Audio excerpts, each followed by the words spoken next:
अगर आप सोच रहे हो कि आपका म्यूचुअल फंड पोर्टफोलियो या स्टॉक मार्केट इन्वेस्टमेंट अचानक से रेड क्यों हो गया है, तो बॉस अपना ध्यान स्क्रीन पर लगाओ। मिडिल ईस्ट में आग लगी हुई है और उसका सीधा धुआं आपके और हमारे वॉलेट तक पहुंच गया है। एक ऐसी न्यूज आई है जिसने ग्लोबल मार्केट्स की नींद ही उड़ा दी है। स्ट्रेट ऑफ हॉर्मुज, जो दुनिया का सबसे बड़ा चोक पॉइंट है जहां से पूरी दुनिया का क्रूड ऑयल निकलता है, वहां यूएस और ईरान के बीच में ऐसी तानातानी शुरू हो गई है कि ब्रेंट क्रूड ऑयल अचानक से $86 से $87 पर बैरल के पार निकल गया है। और हमारे ये इधर क्या हुआ है, निफ्टी 24,000 के लेवल को बचाने के लिए ताबड़तोड़ मेहनत कर रहा है। सेंसेक्स 500 पॉइंट से ज्यादा टूट चुका है और हमारा अपना रुपया $1 के मुकाबले 96 के हिस्टोरिक लो के आसपास आ चुका है। देखिए, इंडिया में ना पेट्रोल के दाम और शेयर मार्केट के जज्बात दोनों कब बदल जाएं किसी को नहीं पता।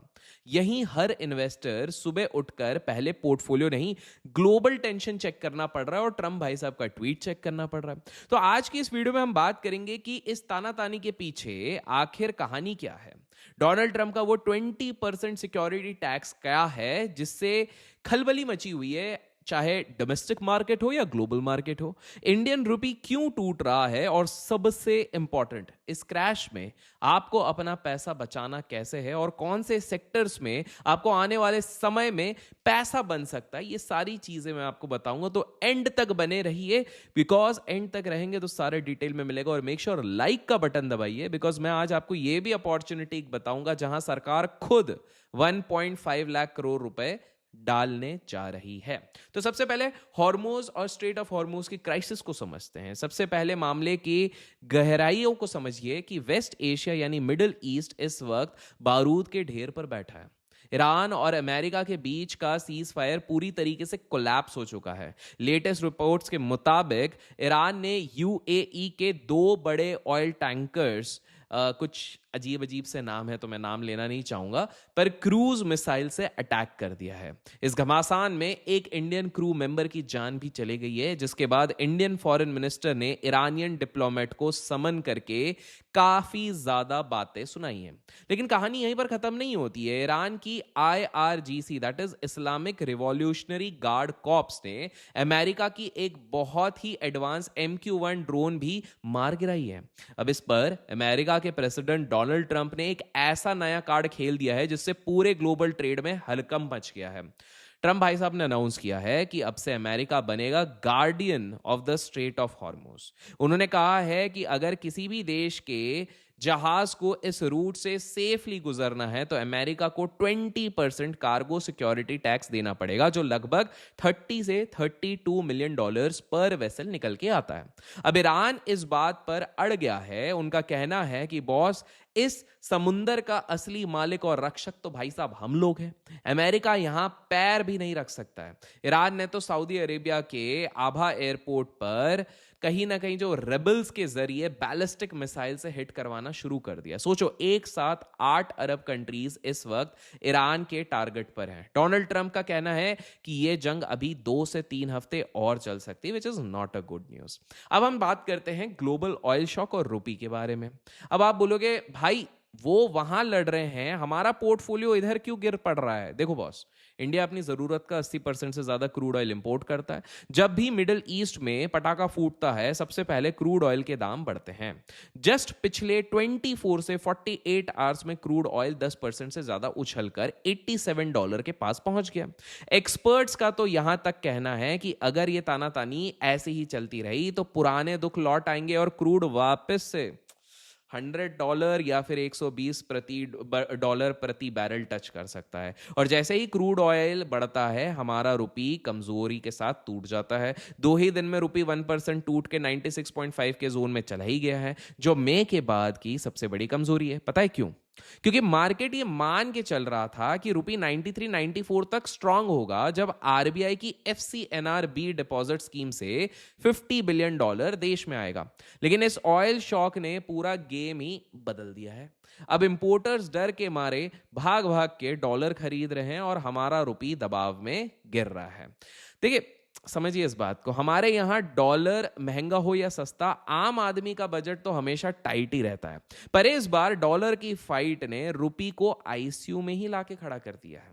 बट इसी के साथ अब आप जिस लोगों का जिस चीज का वेट कर उसकी बात करते हैं, स्टॉक मार्केट क्रैश, ये एक अपॉर्चुनिटी बन रही है, क्या बन रही है? देखिए, इसी रुपी की कमजोरी और क्रूड के उबाल ने हमारे स्टॉक मार्केट का मूड ही बिगाड़ दिया है। निफ्टी अचानक से 160 पॉइंट से ज्यादा स्लिप होकर 2452 के आसपास बंद हुआ, और बैंक निफ्टी तो भैया 600 पॉइंट से ज्यादा टूट गया।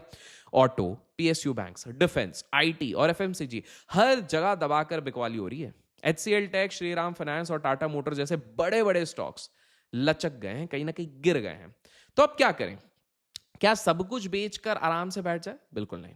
इंडिया के टॉप वेल्थ मैनेजर्स और एक्सपर्ट्स जैसे आनंद राठी वेल्थ के हेड हो गए, या फिर इवन कोटक सिक्योरिटीज की बात करें, तो ये सब कह रहे हैं कि भैया लॉन्ग टर्म इन्वेस्टर्स को कोई रिस्क नहीं है, बल्कि एक सुनहरा मौका बन के आ रहा है। उन सब का यही कहना है कि मार्केट में इतनी कैपेसिटी ही नहीं है कि वो इस वॉर की वजह से 10% से ज्यादा और वापस गिर जाए, ऐसा उनका कहना है। वैसे आपको लगता है ये सही कह रहे हैं? कमेंट्स में थोड़ा सा बताइए। देखिए, इंडिया की अर्निंग ग्रोथ पिछले 10 साल में लगभग 13% चल रही है। जब मार्केट 2 साल के नेगेटिव फेज से गुजरता है तो उसके अगले 3 साल का एवरेज रिटर्न 21% से ज्यादा निकल के आता है। हिस्ट्री में तो यही देखा गया। तो अगर आप लोग एक स्मार्ट इन्वेस्टर हो तो इस डिप में थोड़ा थोड़ा एक्यूमुलेट करना तो बनता है। लेकिन हाँ, आपको मैं एक और चीज बता दूं, मान लो आपको बोलते भैया इन्वेस्टिंग नहीं करनी, मेरे को ट्रेडिंग करनी है और मेरे को एआई का इस्तेमाल करना है क्योंकि हर जगह एआई यूज हो रहा है, तो भाई साहब आपके पास एक्सक्लूसिव स्ट्रैटेजीज का आप लोग यूज कर सकते हो। अगर डिस्क्रिप्शन में दिए गए लिंक से लेमन में आप अकाउंट खोलते हो, केवाईसी करते हो, एफएनओ इनेबल करते हो, और वहां पर आपको 3 स्पेसिफिक इंट्राडे स्ट्रैटेजी का एक्सेस मिल जाएगा, जो मुझे भी पर्सनली पसंद है। तो जाके मेक श्योर एक्सक्लूसिव लिंक का फायदा उठाइए। अब बात करते हैं गोल्ड और सिल्वर का। देखिए, अगर आपको इक्विटी में बहुत ज्यादा डर लग रहा है तो थोड़ा सा सेफ हेवन की तरफ चलते हैं, सोना और चांदी पे चलते हैं। देखिए, ग्लोबल टेंशंस और अमेरिका में ये जो बढ़ती इन्फ्लेशन के चलते एमसीएक्स पर गोल्ड और सिल्वर में वापस एक जबरदस्त रिकवरी देखने को मिली थी। गोल्ड वापस जंप करके करता हुआ दिखा, और सिल्वर भी 91,000 के बड़े लेवल्स के पास ट्रेड कर रहा है। देखिए, बड़े बड़े लोगों की बात करें जो दिमाग रखते हैं, उनका कहना है कि ये टेम्पररी उतार चढ़ाव तो आते रहेंगे, लेकिन जब दुनिया में ऐसी अनसर्टनिटी फैलती है तो गोल्ड जैसा कोई एसेट क्लास नहीं है। गोल्ड सबसे बेस्ट है। अगर आप आने वाले फेस्टिव सीजन यानी दिवाली तक का विजन रखते हैं तो स्टैगर्ड बाइंग करना गोल्ड में एक अच्छा विकल्प हो सकता है। ऐसा मैं नहीं, बड़े बड़े एक्सपर्ट्स कह रहे हैं। मेरा मानेंगे तो देखिए, पोर्टफोलियो का 8-10% तो आपको कमोडिटीज में रखना ही चाहिए। अब मैं कुछ एक जैकपॉट की बात करता हूं, जिसको हम कह सकते हैं मेड इन इंडिया जैकपॉट। देखिए, एक तरफ दुनिया लड़ रही है, झगड़ रही है, खत्म हो रही है, और दूसरी तरफ इंडिया चुपचाप अपना नया नसीब लिख रहा है। जी हाँ, मैं आप लोगों को बता दूं कि इंडिया की सेमीकंडक्टर मशीन 2.0 जो मिशन लेके चल रहे हैं सेमीकंडक्टर का, वो पूरी तरीके से उसका रास्ता साफ हो चुका है। बजट से जुड़े सारे चीजें सुलझ चुकी हैं, और बहुत जल्द आईटी मिनिस्ट्री और कैबिनेट से इसका अप्रूवल आने वाला है। पता है इसका बजट कितना होने वाला है? पूरे 1.5 लाख करोड़। 1.5 लाख करोड़ की कैपेसिटी के साथ हमारा देश अगर सेमीकंडक्टर पे काम करेगा, हमारे देश के अंदर ही चिप मैन्युफैक्चरिंग का पूरा इकोसिस्टम तैयार हो जाएगा, तो कहीं ना कहीं ये चीज फायदेमंद होने वाली है। गैसेस से लेकर रॉ मटेरियल्स तक सब कुछ मेड इन इंडिया होने वाला है। इसके अलावा अगर मैं बात करूं तो रेलवे ने भी 8 बड़े मेगा रिफॉर्म्स अनाउंस कर दिए हैं, जहां प्राइवेट कंपनीज को खुद अपने मुताबिक स्पेशलाइज्ड वैगन्स डिजाइन करने की आजादी मिल जाएगी। देखिए, दुनिया चाहे जितनी भी मिसाइलें चला ले, इंडिया अपना सेमीकंडक्टर और वो जो इंफ्रा है, इंफ्रा का डंका बजाता रहेगा। ये ऐसा क्लियर कट इंफॉर्मेशन आ रहा है from the government and other authorities. तो दोस्तों, साफ बात यह है कि शॉर्ट टर्म में उथल पुथल तो चलती रहेगी। क्रूड महंगा होगा, रुपी और नचाएगा, और शेयर मार्केट में लाल रंग तो आपको दिखेगा। लेकिन एक स्मार्ट इंसान इस समय पे इस क्रैश को मौका समझ रहा है। अगर आपको क्या लगता है, ये कमेंट्स में आपको बताना है। क्या क्रूड $100 फिर से क्रॉस कर जाएगा? और आप इस डिप में कौन से स्टॉक्स खरीद रहे हैं? कमेंट्स में अपनी राय जरूर बताएं। फिर मिलेंगे एक और वीडियो के साथ। Till then keep learning, keep growing, keep investing and keep trading.